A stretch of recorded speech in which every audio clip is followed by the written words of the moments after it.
श्रोता प्रेमियों, मैं राम सागर शास्त्री आप लोगों के समक्ष रखने जा रहा हूं एक प्रसंग, शुक्राचार्य और जयंती का विवाह। देखिए, क्रोध और अहंकार से तपस्या नष्ट हो जाती है।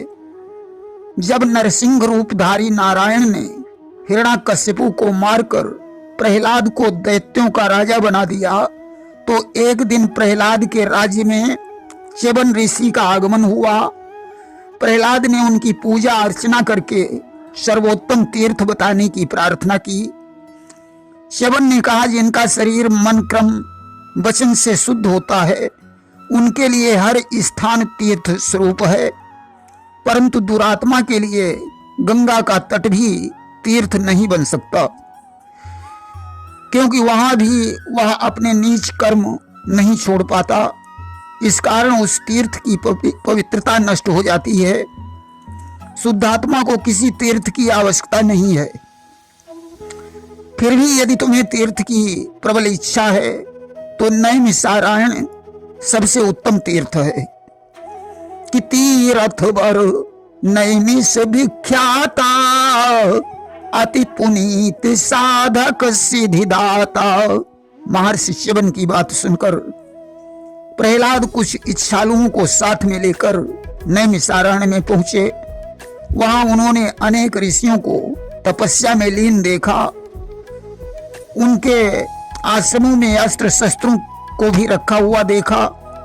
उन्होंने मुनियों से अस्त्र शस्त्र रखने का कारण पूछा। नर नारायण भी वहां तपस्या कर रहे थे।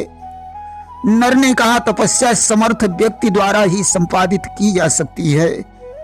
इस रहस्य को तुम नहीं समझ पाओगे, इसलिए यहां से जाओ। प्रहलाद को नर पर क्रोध आ गया। उन्होंने कहा, मैं मुनियों के सामर्थ्य को देखना चाहता हूं।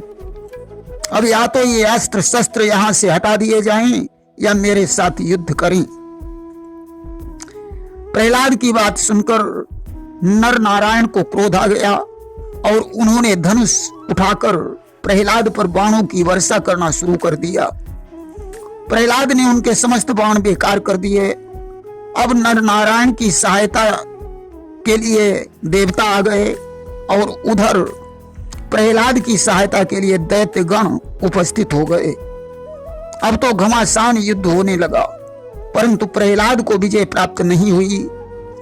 तब प्रहलाद ने भगवान विष्णु का ध्यान किया कि सशंख चक्रम सकरीट कुंडलम सपीत वस्त्रम सरसीरुहे क्षणम सहार वक्षास्थल कौस्तुभश्रियम नमामि विष्णुम शिरसा चतुर्भुजम।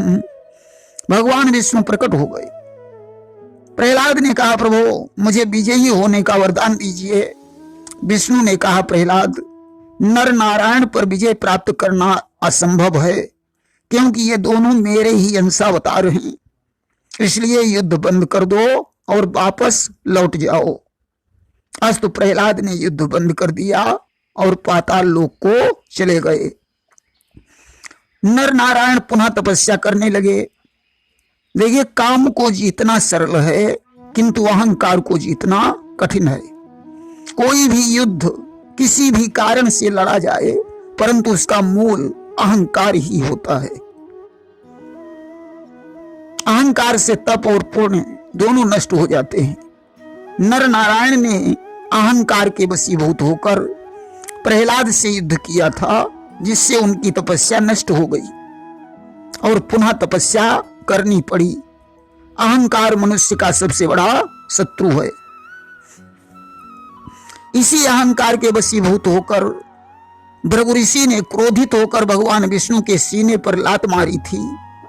इसके अतिरिक्त एक बार भृगु ऋषि ने भगवान विष्णु को निकृष्ट योनियों में जन्म लेने का श्राप दे दिया था। देखिए, एक बार की बात है, दैत्यराज बलि देवताओं से पराजित होकर शुक्राचार्य की शरण में पहुंचे और बोले कि आप जैसे शक्तिशाली गुरु के होते हुए हमारी पराजय हो रही है। शुक्राचार्य ने दैत्यों को सांत्वना प्रदान की। उन्होंने कहा, दैत्यों, इसके लिए तुम्हें थोड़ा इंतजार करना पड़ेगा। मैं कैलाश पर्वत पर भगवान शंकर से विजय का उपाय पूछने जा रहा हूं। तब तक तुम लोग दैत्य बनने जाकर तपस्वी वेश में निवास करो। शुक्राचार्य कैलाश पर्वत पर पहुंचे। उन्होंने भगवान शंकर से विजय प्राप्त करने का उपाय पूछा। भगवान शंकर ने उन्हें अत्यंत कठोर व्रत करने की आज्ञा दी। बोले 1000 वर्षों तक सिर को नीचे किए हुए तुम्हें धुएं का आहार करना पड़ेगा। शुक्राचार्य उस कठोर व्रत को करने लगे। अब तो देवता भयभीत हो गए। देवताओं ने जाकर तपस्वी दैत्यों पर आक्रमण कर दिया। दैत्यगण भृगु ऋषि के आश्रम में पहुंचे। उन्होंने भृगुपत्नी से रक्षा के लिए कहा। भृगुपत्नी ने उन्हें शरण दे दी। भगवान विष्णु ने वहां पहुंचकर अपने चक्र से भृगुपत्नी के सहित राक्षसों का शीश काट दिया और देवताओं के सहित वहां से चले गए। भृगु ऋषि जब लौट कर आए और उन्हें भगवान विष्णु के इस कुकृत्य का पता चला तो वे विष्णु के पास पहुंचे और उन्होंने क्रोधित होकर उन्हें श्राप दे दिया कि जैसे पत्नी के वियोग में मैं आज दुखी हो रहा हूं, उसी प्रकार तुम्हें भी पत्नी का वियोग सहना पड़ेगा। और इतना ही नहीं, जिस तरीके से तुमने यह निकृष्ट कृत्य किया है वैसे ही तुम्हें निकृष्ट योनियों में जन्म लेना पड़ेगा। इसीलिए भगवान को मत्स्य, कच्छप, वराह आदि योनियों में जन्म लेना पड़ा। साथ ही साथ रामावतार में इन्हें पत्नी का वियोग भी सहन करना पड़ा। देखिए, शाप देने के पश्चात भृगु ऋषि ने अपनी पत्नी का शीश उठाकर धड़ से जोड़ दिया और अपने योग बल से पत्नी को जीवित कर लिया। उधर इंद्र को जब पता चला कि शुक्राचार्य देवताओं की पराजय के लिए तपस्या कर रहे हैं तो वे भगवान विष्णु के पास पहुंचे। विष्णु ने कहा, देवराज, नीति ये कहती है कि शत्रु का बल बढ़ने नहीं देना चाहिए, कि नीति सकल जग को सिखलावे और बैरी को बल सदा घटावे। इसलिए तुम्हें शुक्राचार्य की तपस्या में विघ्न डालना चाहिए। उस समय इंद्र की पुत्री जयंती ने विघ्न डालने का बीड़ा उठाया। अस्तु इंद्र ने जयंती को भेज दिया। वह साधु वेश में जाकर शुक्राचार्य की सेवा करने लगी। मौका पाकर उसने हवन कुंड में मिर्ची डाल दी और भगवान से इस कुकृत्य की क्षमा मांगी। अब तो शुक्राचार्य झटपटाने लगे, परंतु उन्होंने तपस्या नहीं छोड़ी। आज तो भगवान शंकर उसी समय शुक्राचार्य के समक्ष प्रकट हो गए और उन्होंने उन्हें अमृत संजीवनी मंत्र प्रदान कर दिया और अंतर्ध्यान हो गए। तब शुक्राचार्य ने जयंती से परिचय पूछा। जयंती ने कहा, मैं देवराज इंद्र की पुत्री जयंती हूं। शुक्राचार्य ने कहा, देवी, मैं तुमसे बहुत प्रसन्न हूं, तुम मुझसे कोई वरदान मांग लो। जयंती ने कहा, यदि आप मुझ पर प्रसन्न हैं तो मेरे साथ विवाह करके 10 वर्षों तक अदृश्य रूप में रमण करें। शुक्राचार्य ने एवं मस्तु कह दिया। घर लाए और अदृश्य रूप में जयंती के साथ रमण करने लगे। इंद्र बृहस्पति के पास पहुंचे। उन्होंने बताया कि जयंती अपने कार्य में सफल हो गई। अब शुक्राचार्य तो अदृश्य थे। बृहस्पति जी ने शुक्राचार्य का रूप धारण किया और देवताओं के पास पहुंचे। उन्होंने कहा, दैत्यों, अब तुम्हें चिंता करने की जरूरत नहीं है। मैं कठोर तपस्या करके सिद्धियां प्राप्त कर चुका हूं। दैत्यों ने उन्हें असली शुक्राचार्य समझकर वंदन और अभिनंदन किया। बृहस्पति ने दैत्यों को जैन धर्म में दीक्षित कर दिया और बताया कि संसार की सारी वस्तुएं नाशवान हैं, भौतिक पदार्थों के लिए युद्ध करना बेकार है। इतना ही नहीं, उन्होंने आत्मा के उद्धार को जीवन का मूल तत्व बताया। इधर 10 वर्ष पूरे होने के बाद शुक्राचार्य ने जयंती से वापस जाने की अनुमति मांगी। जयंती ने स्वीकार कर लिया, परंतु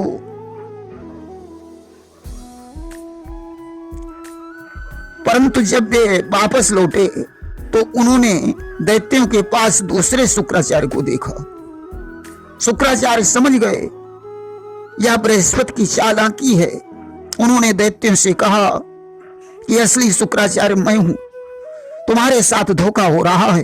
परंतु दैत्यों ने उनकी बात नहीं सुनी, कपटी कहकर उनकी अवज्ञा की। तब शुक्राचार्य को क्रोध आ गया।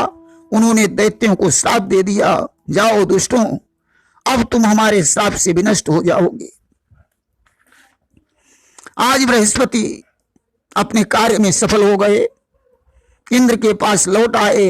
बृहस्पति के जाते ही दैत्यों को वास्तविकता का ज्ञान हो गया।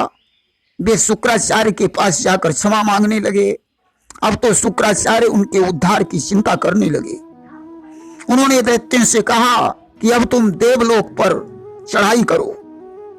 अब तो देवता और दैत्यों का घमासान युद्ध हुआ। देवताओं ने अपनी सफलता के लिए जगदम्बा का आवाहन किया। आज अष्टभुजी देवी युद्ध भूमि में प्रकट हो गई, जिन्हें देखकर शुक्राचार्य भी स्तुति करने लगे। देवी ने दोनों को समझा बुझाकर युद्ध बंद करवा दिया। देखिए, शुक्राचार्य और जयंती के द्वारा देवयानी का जन्म हुआ था, जिसका विवाह अयाति के साथ हुआ था। देखिए, जरासंध, शिशुपाल, रुक्म, कंस आदि के पापाचार से दुखी होकर पृथ्वी जब गौरूप में इंद्र के पास गई तो इंद्र ने ब्रह्मा को समर्थ बताया, ब्रह्मा ने शिव को और शिव ने विष्णु को समर्थ बताया। विष्णु जी ने कहा मैं स्वयं किसी दूसरी शक्ति के अधीन होकर कार्य करता हूं, इसलिए देवी भगवती की प्रार्थना करनी चाहिए। उस समय देवी ने प्रकट होकर कहा कि विष्णु मेरे ही अंश हैं, ये यदुकुल में जन्म लेकर पापियों का विनाश करके पृथ्वी का भार हल्का करेंगे। आज तो शिव, ब्रह्मा, विष्णु भी उन्हीं के अधीन हैं। उसी शक्ति की आज्ञा से भगवान ने कृष्णावतार ग्रहण किया था। प्रेम से बोलिए वृंदावन बिहारी लाल की जय।